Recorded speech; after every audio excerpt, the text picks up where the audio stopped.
Tak khawatir Azam bisa melupakannya, Sule bahagia Natalie Holzer sudah punya pendamping.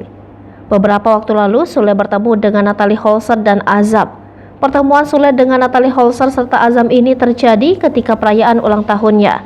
Dalam perayaan ulang tahun Sule tersebut, Natalie Holzer tak hanya membawa Azam saja, tetapi kekasih barunya juga Faris.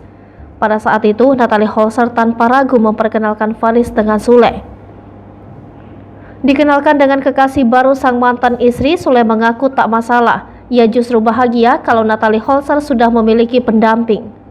Tak khawatir Azam dapat melupakannya karena sudah dekat dengan kekasih Natalie Holzer, Sule justru merasa aman untuk menitipkan anak bungsunya pada mereka.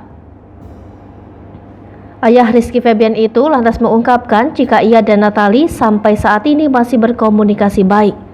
Sule pun menegaskan jika ia tak sama sekali memusingkan perihal Natalie kini sudah memiliki pasangan.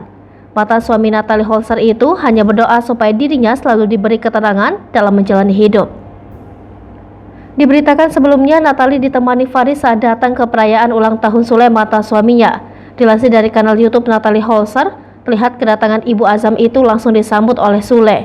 Azam yang saat itu digendong Natalie langsung diambil Sule. Mereka langsung masuk ke dalam ruangan tempat perayaan ulang tahun diselenggarakan. Namun sayang, tak lama setelah itu, Azam menangis tak henti-henti. Mereka pun keluar ruangan. Saat di luar, Faris yang melihat Azam menangis langsung menghampiri Sule dan Natalie Holzer. Bersikap sopan dan ramah, Faris pun memperkenalkan diri pada Sule. Mereka berdua pun bersalaman. Tak ada rasa canggung, Sule justru tersenyum melihat Faris yang bersikap sopan padanya. Sikap Faris yang sopan dan ramah pada mantan suami Natalie Holzer itu lantas mendapat pujian dari netizen. Hai pemirsa Sri Popo TV, jangan lupa komen, like, dan subscribe, serta tonton terus